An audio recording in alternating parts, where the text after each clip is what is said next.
Essa imagem de Jesus lavando os pés dos discípulos, né, que causou uma certa indignação entre os apóstolos, né, porque eles não, né, viam Jesus como um grande mestre, que na verdade eles deveriam servi-lo, né, e ele se coloca numa posição contrária, né, daquele que vai servir, né. Então já começa ali uma grande exemplificação para nós, né, que somos ainda muito orgulhosos, né, voltados para nós mesmos, então nós temos muito ainda o que vencer, né? Bom, o evangelho, ele vem do grego angelion, que significa boa notícia, boa nova, né? Então, o evangelho de Jesus vai trazer para nós uma nova visão, né? Um novo olhar sobre as coisas do mundo e também sobre a alma humana, né? Porque Jesus conseguia olhar para dentro de cada um, né? Identificar as suas necessidades, né? O seu potencial, né? Os apóstolos não eram pessoas, né, que já estavam num grau de evolução muito grande, né? Eles eram como nós, né?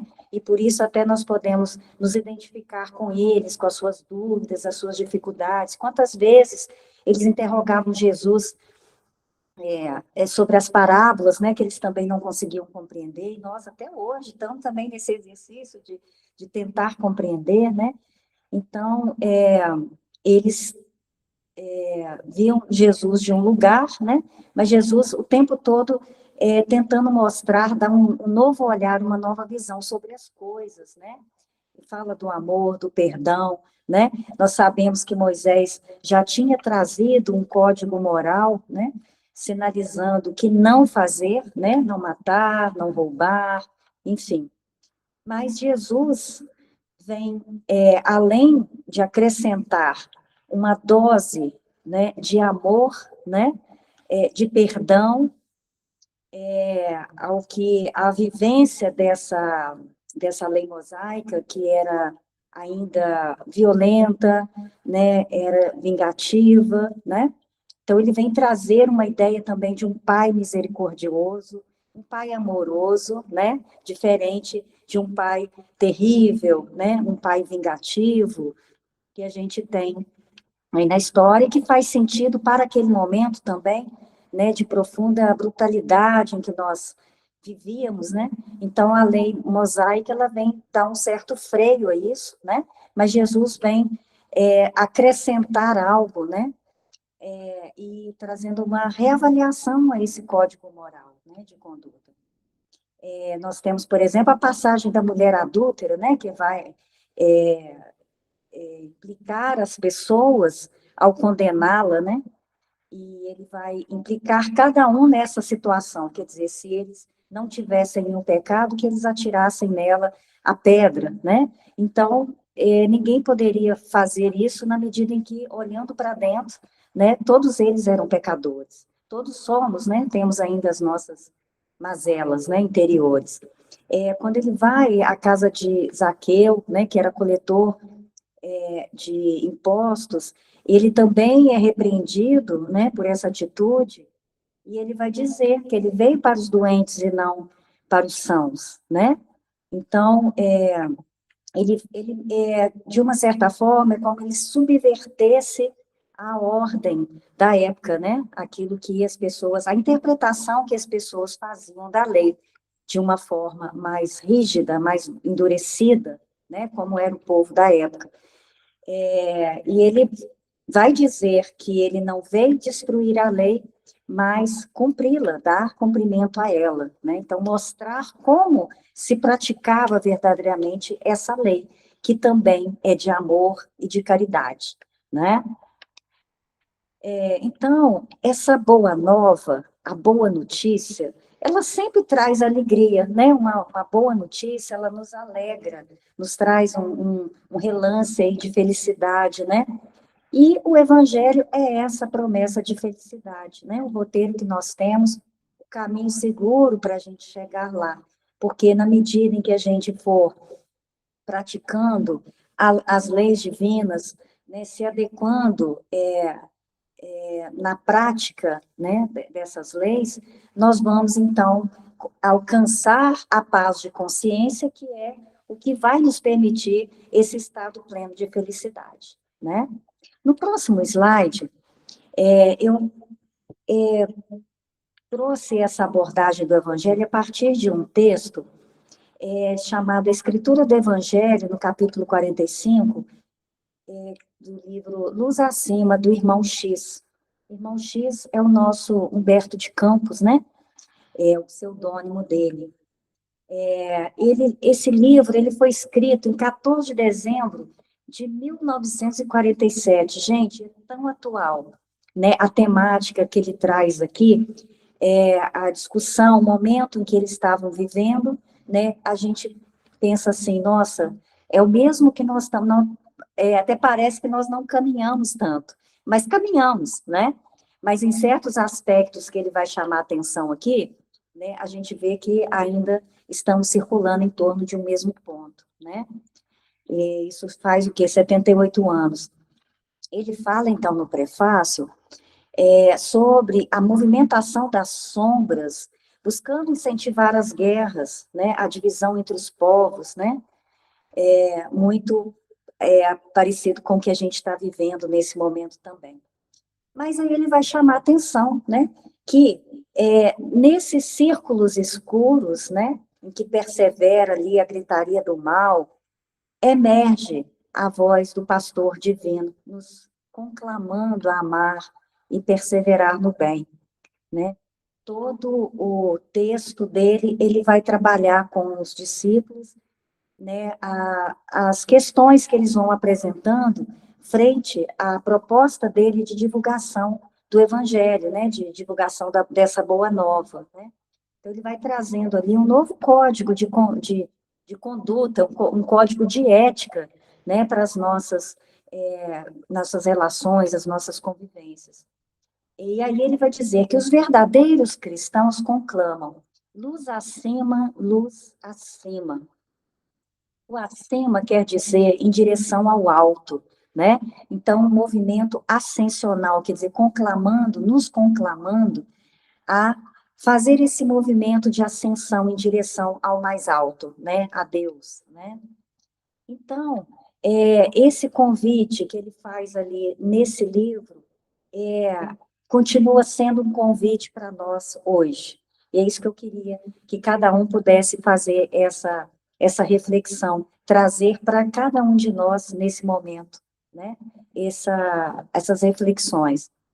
Então, ele vai situar o seguinte nesse capítulo, quando Jesus convocou, né, os discípulos à pregação da Boa Nova, né? Vamos lembrar, né, que Jesus não deixou nada escrito, né? Tudo foi vivenciado e falado, né? Então, os discípulos deveriam propagar essa mensagem do amor, né, do bem, da fraternidade, né? E ele, então, convoca os discípulos para fazer isso. Então, eles vão discutir um pouco sobre isso, como eles fariam essa difusão, né, do evangelho, sem o texto, vamos dizer assim, né? E os apóstolos, vamos também situar aqui o termo, né? Vem do grego apóstolos, que quer dizer o enviado, o mensageiro. Então, os apóstolos é aqueles que seriam enviados, né? Para levar essa boa nova, essa nova mensagem, né? Para modificar o panorama da terra, né? Para consolar os aflitos, né? Para renovar aqueles espíritos que estavam ali em sofrimento. Eles, então, se reúnem na casa de Pedro, né? E ali muitas perguntas foram dirigidas a ele, né? O Felipe vai perguntar, né? Se os maus impedirem os seus passos, o que eles farão? Né?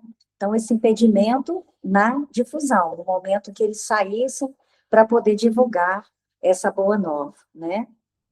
Aí ele vai dizer, caber-nos-á o recurso à autoridade punitiva? É a pergunta dele, né? Quer dizer, caberia, então, eles recorrerem, né, à autoridade da época para poder executar uma punição àqueles que estariam gerando um impedimento, né?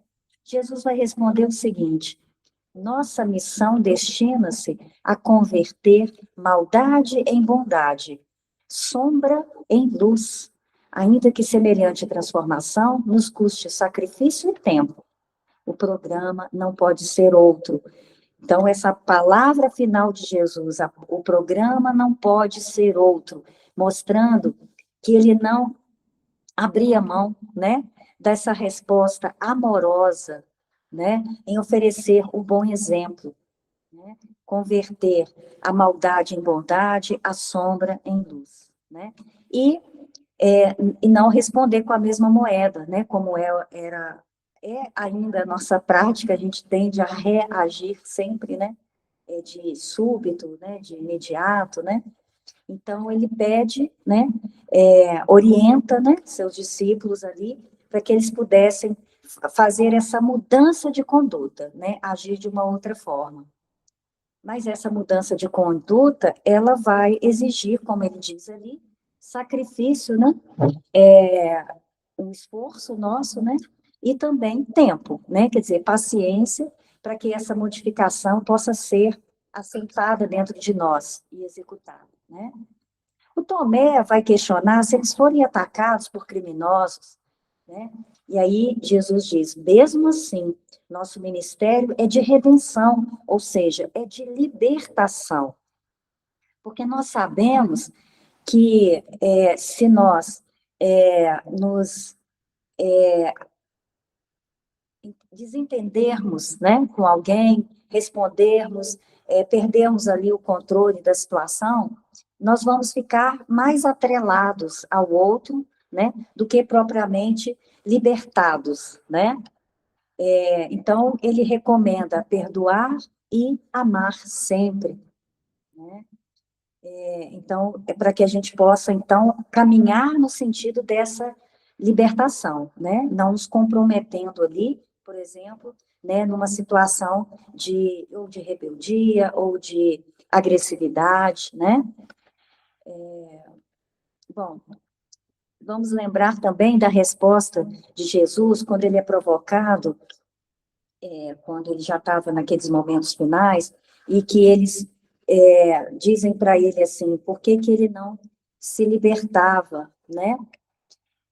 Salvasse a si mesmo. E ele então vai dizer, Pai, perdoa-os, eles não sabem o que dizem, né? Mostrando que no seu coração não havia raiva, né? Ele não estava sendo atingido, ele conseguia compreender a pequenez, né, daquela pessoa, as fragilidades daquela pessoa naquele momento, para dizer isso para ele, né? O próprio Judas, né, acreditava que Jesus fosse se libertar, por isso ele entregou Jesus. E ele se arrependeu tanto que ele, né, foi às vias de fato do suicídio, né? E Jesus amorosamente, o Humberto de Campos vai também contar isso para a gente na Boa Nova, ele, nos momentos ali daquela dor física, né, porque ele estava encarnado, estava no corpo, né, os anjos, né, vinham jogando bálsamos nele, né, para que ele não sentisse tanta dor. Ele então pede que eles se dirijam até Judas para socorrê-lo, né? E logo que foi possível, ele foi nas regiões umbralinas, né? Acolher, né? Recolher Judas daquela situação, né? Então, é uma resposta amorosa, né? Ele também vai dizer que no momento, por exemplo, que ele estava lá, né, buscando entrar em comunicação com o Pai, nas suas preces, né, ele pede que, Pai, afasta de mim esse cálice, contudo, né, se for a tua vontade, que ela seja feita, né, então ele tem ali, demonstra verdadeira aceitação, né, pelo sofrimento, então alguém, de alguma forma, era necessário ele passar, né, por aquela crucificação. Ele vai dizer também para João depois, também na Boa Nova, que aquilo foi uma exemplificação para nós, que a gente deve pegar a nossa cruz e seguir, né? E, então, alguém seria responsável. E, no caso, foi Judas. Judas foi utilizado para agir nesse sentido, né? Mas, de alguma forma, se aquilo tinha que acontecer, ele aconteceria pelas mãos de alguém, né? Pela incompreensão mesmo, né?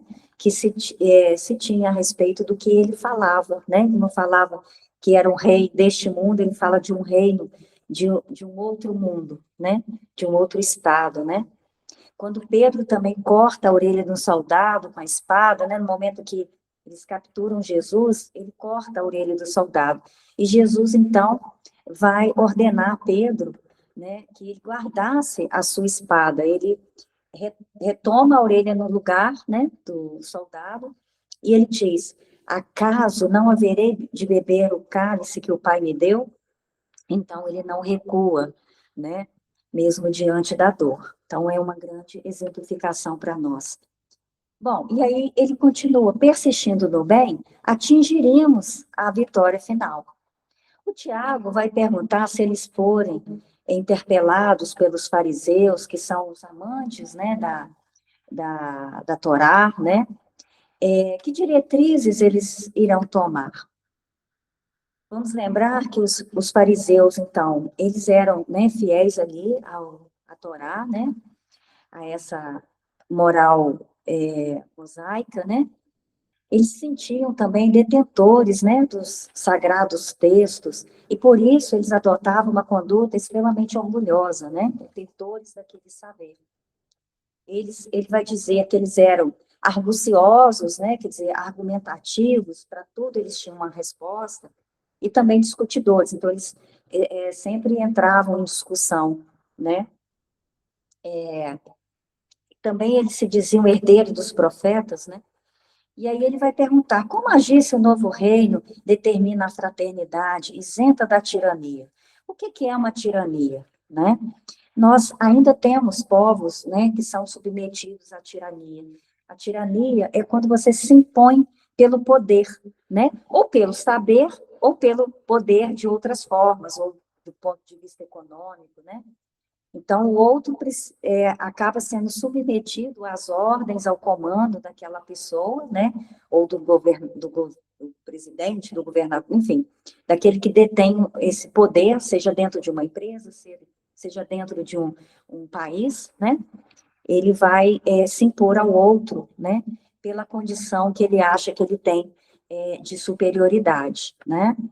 E aí Jesus vai dizer: ainda aí, cabe-nos testemunhar as ideias novas, consagraremos a lei de Moisés com o nosso respeito, né? Ou seja, aquela fala dele de que ele não veio destruir a lei, né? Mas dar-lhe cumprimento. Então, ele diz: vamos manter-nos fiéis à lei de Moisés, né?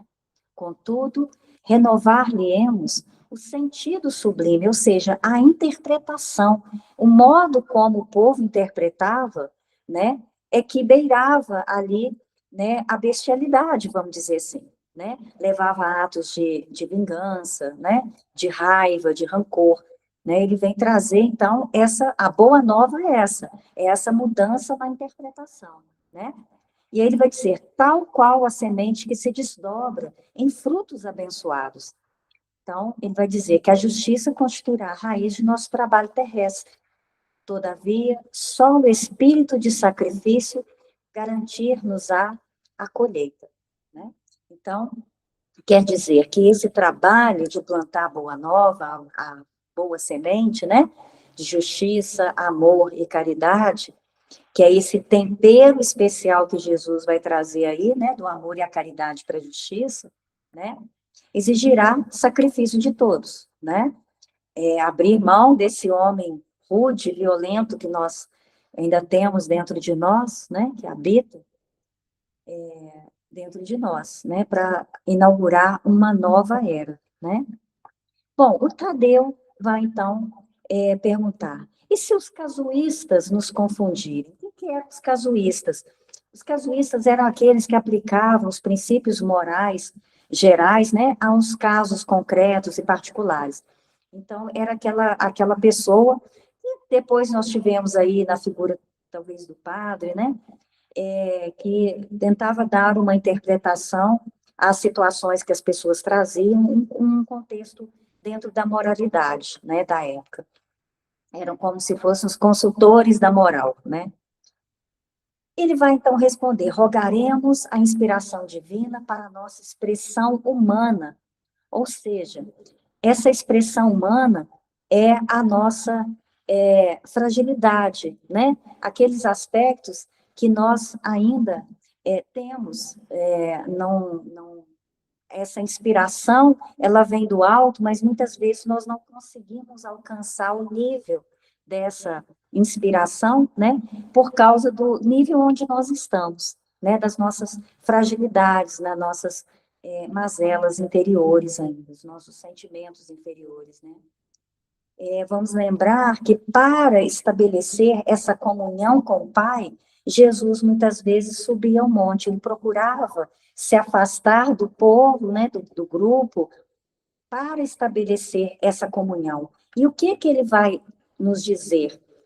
Que a gente não precisa subir ao monte, a gente pode entrar para dentro do nosso quarto, né, e orar em silêncio ao Pai, que nos conhece, sabe das nossas necessidades. Mas quando a gente cria esse vínculo, né, através da oração, a gente reconhece a importância, o lugar, né, de superioridade do Pai em relação a nós, né, abre ali as nossas fraquezas, ou seja, uma forma também da gente reconhecer a nossa fragilidade, né. Bom, Tadeu vai dizer: mas e se o nosso entendimento permanecer obscuro, a ponto de não conseguirmos registrar o socorro do alto, né? Que é o que mais acontece com a gente, né? Por falta de estarmos numa boa sintonia, a gente não consegue ouvir a inspiração. Quantas vezes a gente deita, faz a nossa prece e dorme, acorda de manhã, que é o momento que às vezes aquele pensamento, né, de resolução de um problema vai aparecer, que a gente vai se lembrar do sonho que teve, que também pode ter uma resposta para as nossas perguntas.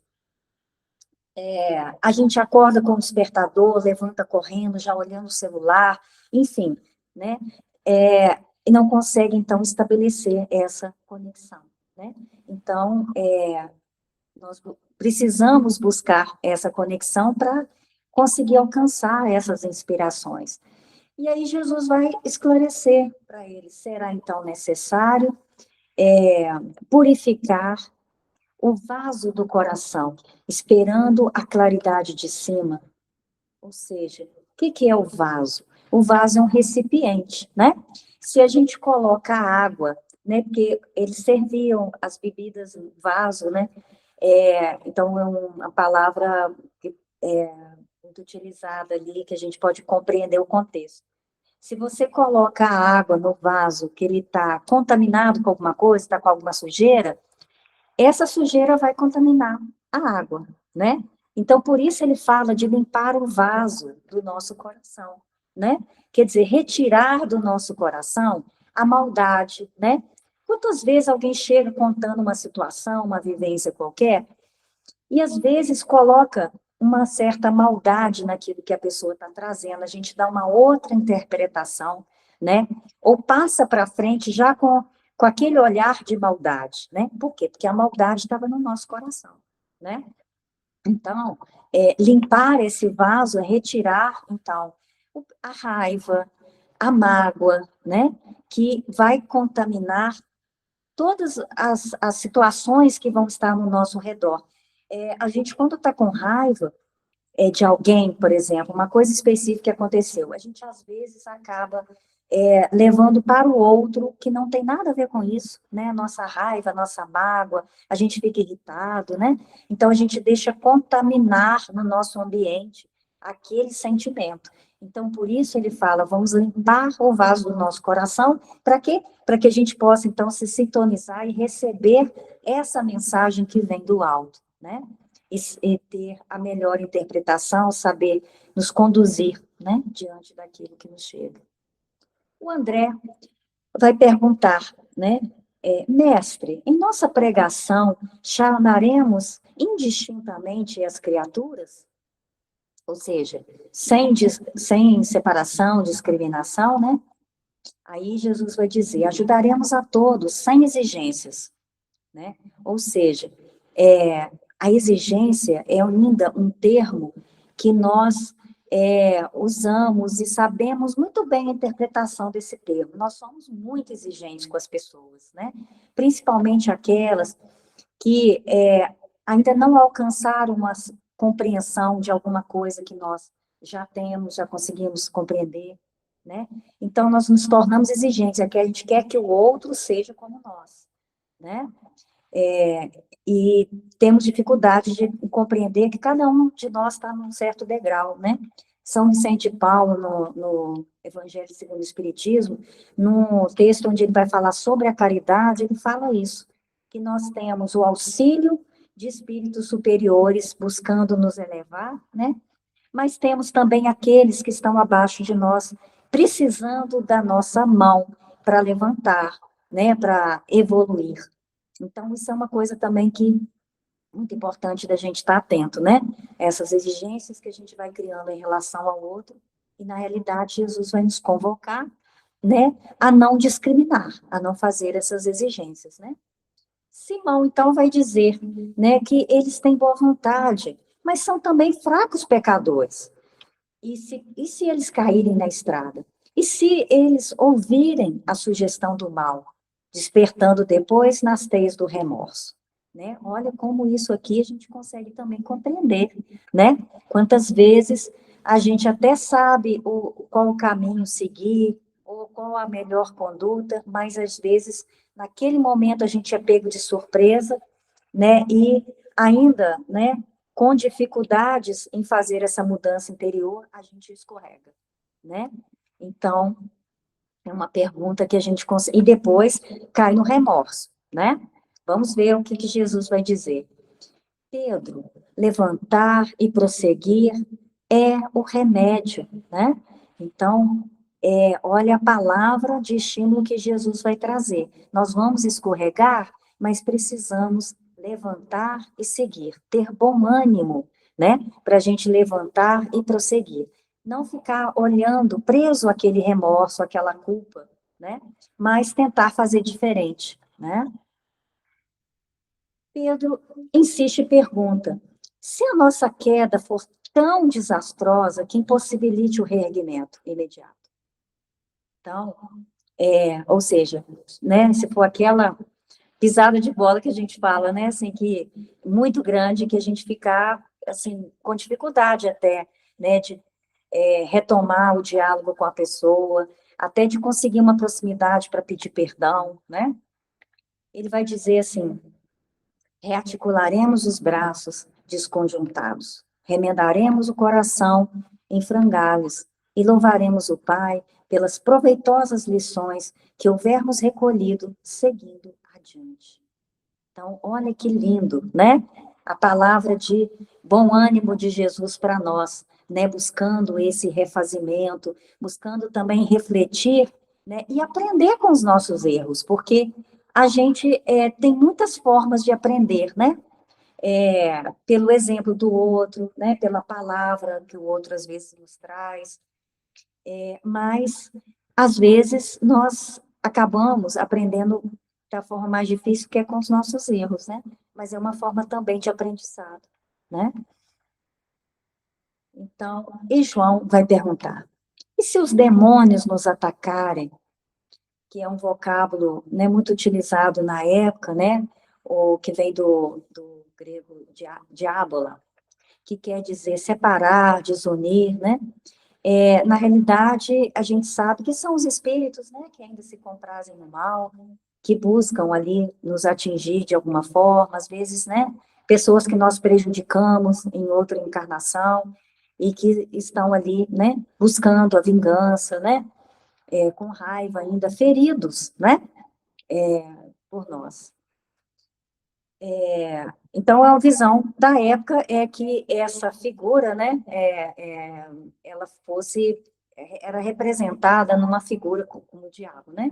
A gente sabe que não existe essa figura, né? São os espíritos ainda inferiores, né, que estão no nível, e que estão feridos, sim, né, que também vão evoluir, vão progredir como nós. Bom, aí ele vai dizer, atraídos-emos à glória do trabalho pacífico, né? Então, ele, mais uma vez, ele nos convoca ali a ser pacíficos, né? E não responder à altura da provocação. E o Tiago, filho de Zebedeu, vai também perguntar, e se nos odiarem, nos perseguirem? Aí ele vai dizer, serão amparados por nós no asilo do amor e da oração. Olha que lindo, o que que é o asilo, né? É o refúgio, né? Então, o que que Jesus está dizendo? Que ninguém vai ficar desamparado. Se sofrermos algum processo, né, de humilhação, de incompreensão, né? Nós vamos ser amparados por Ele, né? No refúgio, né, do coração, da oração. Ou seja, então, sempre a importância ali da gente se conectar com a espiritualidade através da prece, né?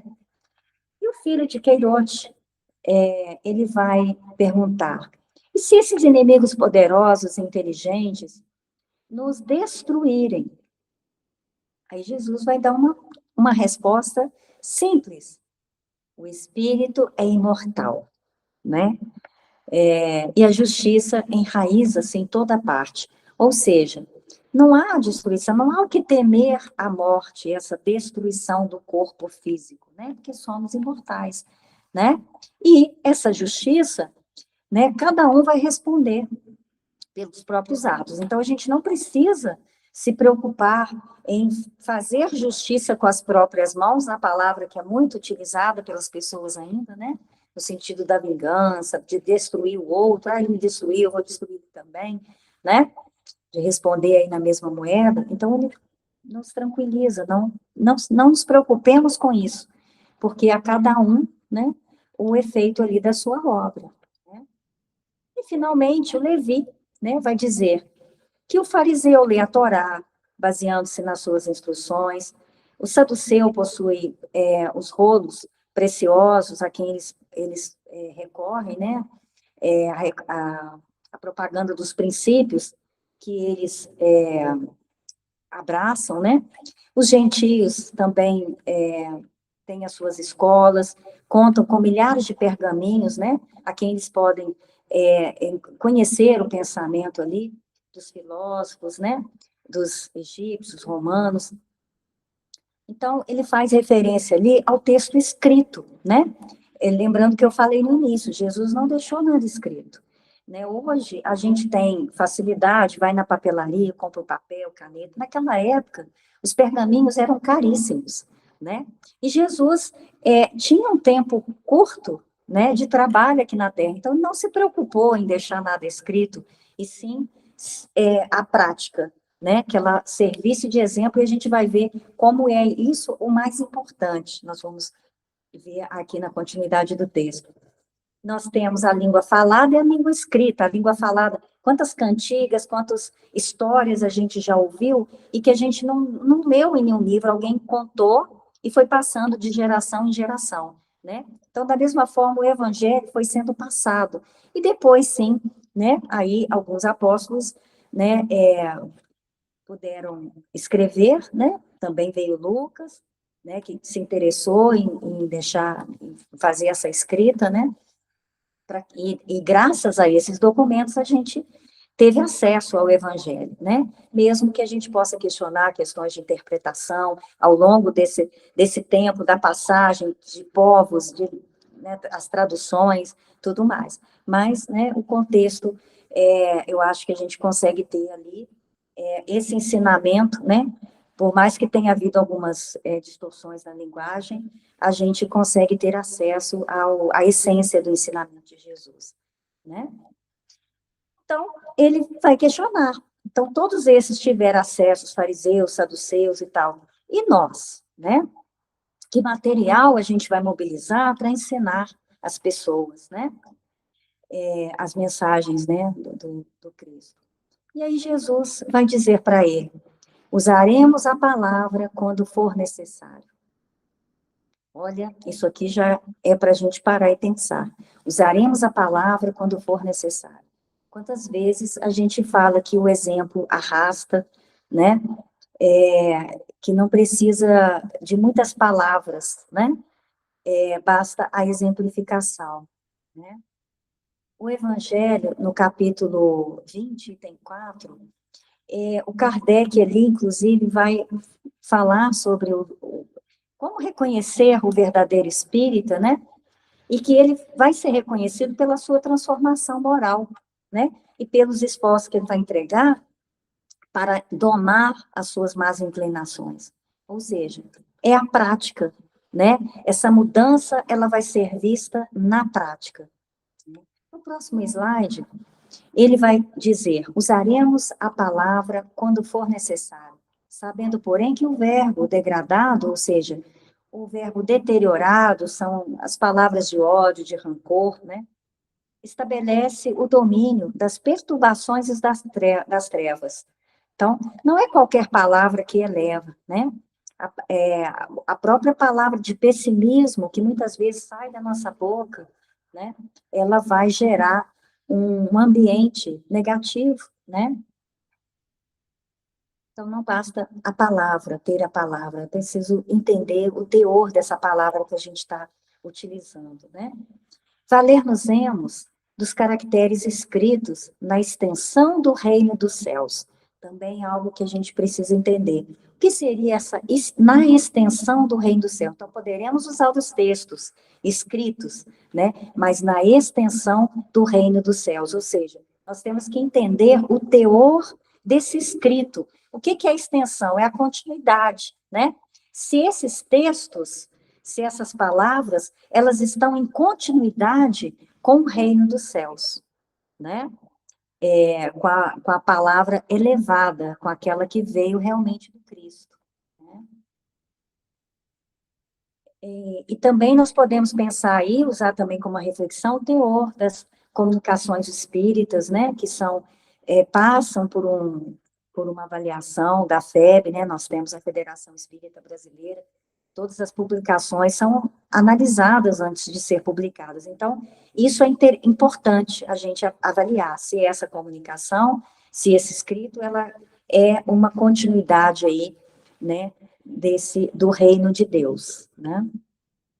No entanto, não ignoraremos que as praças do mundo exibem numerosos escribas. Os escribas eram os escritores da época, né? Aqueles que tinham o conhecimento, eram alfabetizados e que tinham, então, a capacidade de poder escrever, né? Porque nem todos eram alfabetizados, poucas pessoas tinham o acesso, né, a esse processo de alfabetização. Então, os escribas eram aqueles que faziam os escritos de túnicas compridas, cujo pensamento escuro fortalece o império da incompreensão e da sombra. Então, está fazendo referência àqueles que se colocam como portadores de um determinado saber, que não leva a luzes sem sombra, né, aos corações, leva a angústia, perturbação, o temor, né, quando se fala, por exemplo, do Deus, desse Deus, faz referência a esse Deus vingativo, punitivo, ele leva temor aos corações, não esperança, né? Utilizaremos, pois, todos os recursos humanos no apostolado, entendendo, contudo, que o material precioso de exposição da Boa Nova reside em nós mesmos, né? Então, no sentido que ele traz ali de nós sermos esse exemplo para o outro, né? O próximo consultará a mensagem do Pai em nossa própria vida. Olha a responsabilidade que ele nos traz, né? Através de nossos atos e palavras, resoluções e atitudes. E finalizou dizendo: a escritura divina do Evangelho é o próprio coração do discípulo, né? Então, vamos lembrar, né, que a boca fala do que o coração está cheio, né? A gente utiliza o estudo, por exemplo, para compreender. É um passo importante, como o Kardec vai dizer lá no Livro dos Espíritos, a evolução intelectual, né, ela pode alavancar a evolução moral, né? Nem sempre ela vai acontecer nessa sequência, mas ela pode sim alavancar. Então, compreender, né, estudar, que nos ajuda na compreensão, é importante. Mas enquanto não chega no coração, né, a gente não consegue colocar em prática. Quando a gente já consegue agir daquela forma, de forma espontânea, é porque ele já chegou no coração, né? No próximo slide, eu trouxe um textinho que chama Considerações, de Emmanuel, que está no livro Escritos de Luz, como uma complementação disso que foi tratado aqui, né? Que Jesus vai nos convidar, divulgar o Evangelho, né? Vai nos convocar a divulgar o Evangelho, mas não necessariamente através do texto escrito, né?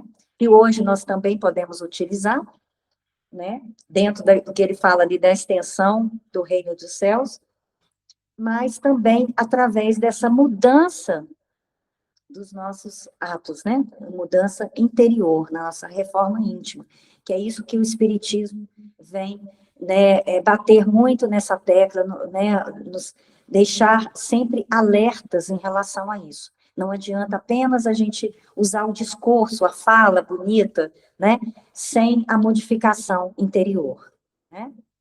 Então, olha só a pergunta de Emmanuel. Devemos guardar o Evangelho na cabeça? Sim, porque precisamos orientar o pensamento para o bem. Então, olha só, o pensamento, ele tem uma importância muito grande na nossa vida, né? O que nos distingue, por exemplo, dos animais, a capacidade de pensar, de refletir, né? Nosso pensamento vai muitas vezes orientar os nossos passos, as nossas decisões, né? Então, por isso o evangelho precisa estar no nosso pensamento. Nós precisamos estar conscientes, né? Da prática de como agir, né? Dentro da prática das leis divinas, né? Temos que estar mais conscientes das leis divinas para que a gente possa agir de acordo com essas leis, né? O pensamento, ele tem força de ato, ele vibra, né? Então, quando a gente pensa no bem, pensa de forma mais elevada, desejando o bem, por exemplo, para o próximo, né? Esse pensamento chega até a pessoa, né? Então, ele tem uma vibração, né? Ele tem cor, né? Os espíritos dizem que ele tem cheiro, né? Então, ele tem um poder muito grande. Cabe-nos a obrigação de imprimir o Evangelho nos olhos? Sim, porque é indispensável permaneça nossa visão identificada com o ensinamento divino, que transparece de todos os lugares. Então, o que é o olhar, né? Ele fala dos olhos. Os olhos são um dos sentidos, né? Nós temos o olfato, o tato, a visão, a audição, mas nós temos que a gente chama de percepção, que é como nós interpretamos os sentidos. Então, muitas vezes, a gente sente um cheiro, para um pode ser um cheiro bom, que, por exemplo, ele pode remeter uma lembrança do passado, de uma lembrança de uma comida da mãe, da avó, né? Ou pode ser um cheiro que traga uma memória negativa, né? De ruim, enfim, de tristeza, né? Então, o nosso olhar é como nós vemos, como nós interpretamos aquilo que nós vemos, né? Nós vemos, existem situações, por exemplo, a gente pode observar diante de um fato, né? Se você for ouvir as pessoas no entorno, você pode ter visões diferentes sobre o mesmo fato. As pessoas estavam ali naquele ambiente, mas às vezes a perspectiva do olhar da pessoa, o modo como ela viu, a distância que estava, né? Às vezes ela faz um julgamento e não é o que ela realmente viu, ela projetou um pensamento ali, né? Então, esse olhar, né, ele pode estar contaminado por várias questões nossas, né? Então, o evangelho precisa estar também no nosso olhar, né? Também nós temos esse olhar, como a gente falou anteriormente, o olhar da maldade ou o olhar da pureza, né? Vamos olhar com o olhar do coração, né, aberto para ver, por exemplo, o melhor do outro, né? Ou vamos estar atento a ver apenas o pior do outro, né? O olhar compassivo ou o olhar inquisidor, né? Aquele de julgamento, né? Ou então é um olhar que pode estar ser compreensivo com o próximo, né?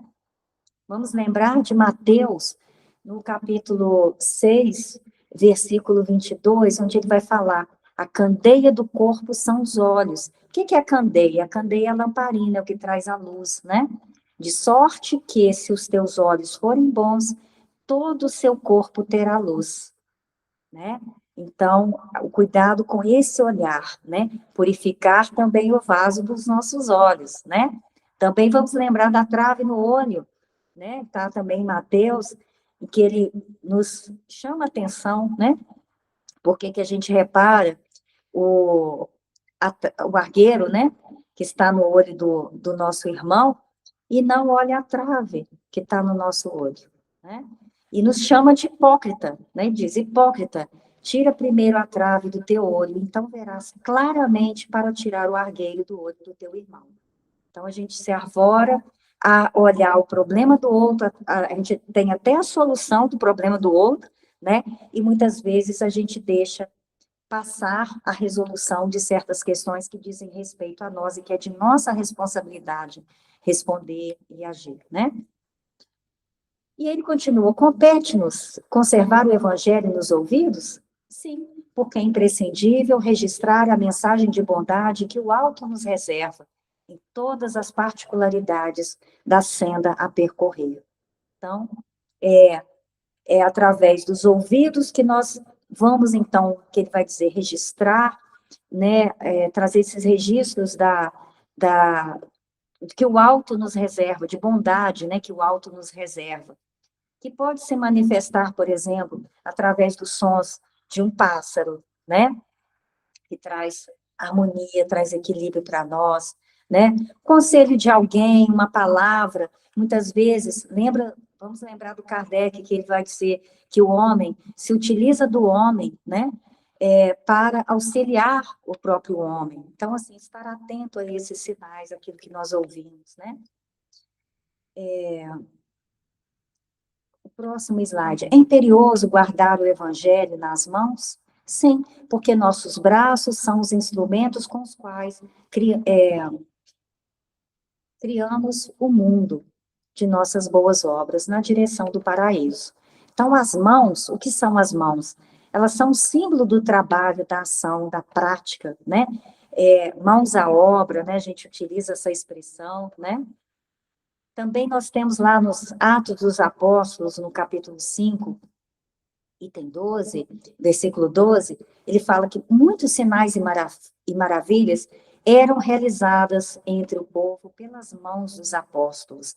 E depois ele vai dizer, no capítulo 19, que Deus, pelas mãos de Paulo, fazia maravilhas extraordinárias, né?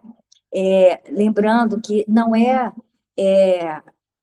Paulo que agia, Deus agia através das mãos de Paulo, né? Operava maravilhas através das mãos dele. E que também, né, ele vai poder fazer através também das nossas mãos, né? Que o Emmanuel, também no capítulo do Caminho, Verdade e Vida, chamado Mãos Limpas, ele vai falar naqueles, utilizando, né, todos os filhos que apresentarem mãos limpas, né, quer dizer, a gente já falou aí do vaso do coração, os olhos, né, os ouvidos, também através das nossas mãos limpas, né.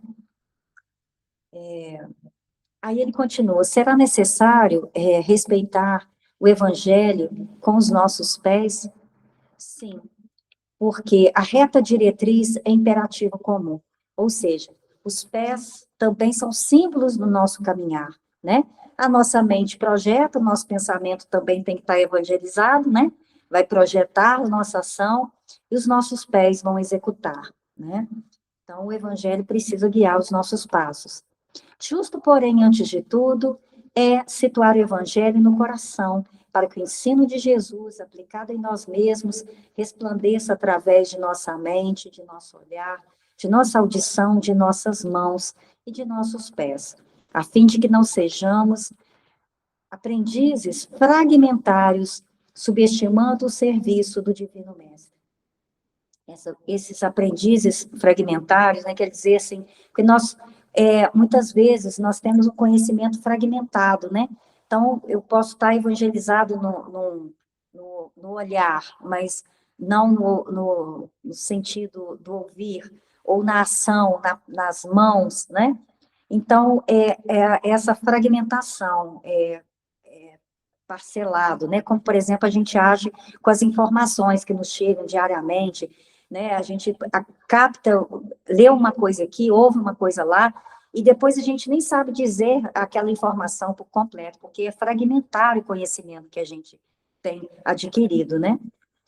E o próximo slide. É imprescindível trazer a boa nova em todos os nossos pensamentos e aspirações, potências e atividades, salientando-se, contudo, o impositivo da lição de Jesus no imo, ou seja, no mais interior de nós mesmos, para que estejamos ligados primeiramente ao Senhor e não ao nosso eu, né? Porque se nós estivermos ligados apenas ao nosso eu, nós vamos estar buscando apenas os nossos interesses. Então, nós temos que estar atento ao que o Senhor quer de nós. Como Jesus já sabia, né? O tempo todo ele buscava essa conexão com o Pai para saber o que ele queria dele, né? De vez que, segundo as velhas e sempre jovens palavras na Escritura Celeste, onde guardamos o coração, aí sim encontrará o tesouro de nossa vida. O Evangelho no coração será, portanto, a plenitude do Cristo em nós. Né? Então, a vivência plena, né, do amor, do perdão, da fraternidade. E, para finalizar, só o último slide, nós não podíamos deixar de trazer Mateus, capítulo 7, versículo 24 a 29. Portanto, todo aquele que ouve essas minhas palavras e as pratica, será comparado ao homem prudente que edificou sua casa sobre a rocha. Caiu a chuva, vieram as torrentes, sopraram os ventos, precipitaram-se contra aquela casa, mas não desabou, pois fora alicerçada sobre a rocha. Então, a prática do evangelho, né, nos fortalece, né, nos dá uma base sólida para as nossas ações, a confiança, a certeza, né, que a gente está no caminho certo, né, impedindo até aqueles momentos do remorso, como vai dizer Simão, né, que a gente ainda titubeia muitas vezes, mas essa prática do evangelho, né, estarmos atentos, buscarmos colocar na prática, ela vai, então, nos trazer uma convicção maior, né? E também, para que nós possamos auxiliar o próximo, né? Levar o consolo, né? Nós também temos que estar com essa base firme dentro de nós, porque nós não conseguimos levar até o outro, né, aquilo que ainda não chegou no coração, né?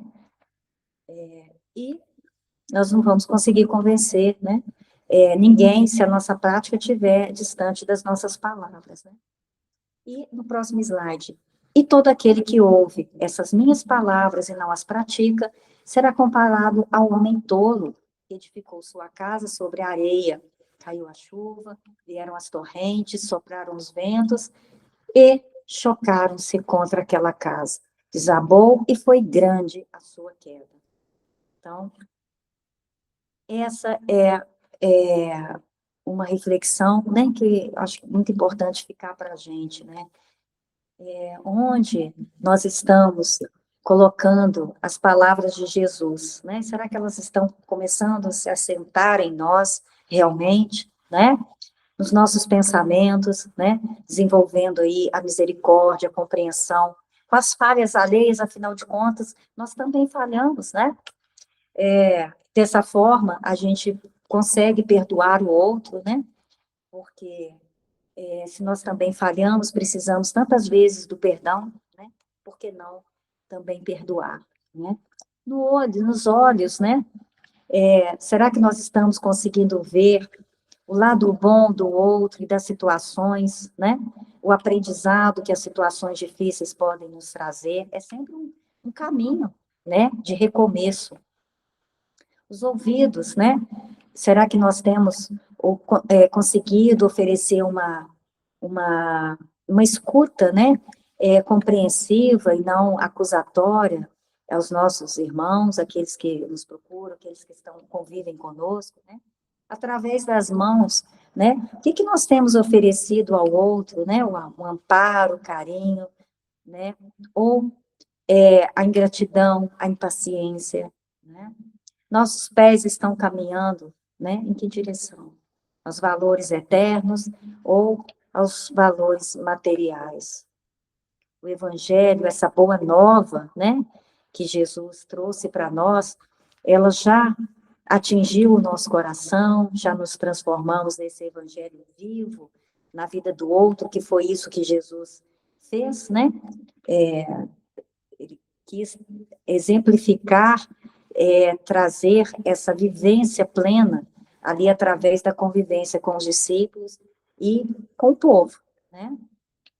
Será que nós já conseguimos ser testemunhos, né, de fé diante das dificuldades que a gente passa, né? Mantendo o otimismo, sabendo extrair dali o bom proveito daquelas situações, né? Ou ser solidários nas dificuldades, né? Como nós passamos agora recentemente, né? Em fenômenos aí destruidores na nossa cidade, né? Que é uma oportunidade da gente praticar verdadeiramente a fraternidade, né? Que é uma prova para nós, né? E é isso, né? Então, que essas perguntas possam ressoar aí nos nossos corações durante a noite, durante o sono, né? E que a gente possa, então, buscar, né? Trazer para a nossa vida, né? A prática desse evangelho, a prática do amor, da justiça e da caridade. No próximo slide, a gente tem apenas a bibliografia, para quem se interessar, né? Fica aí o convite para conhecer essas obras maravilhosas.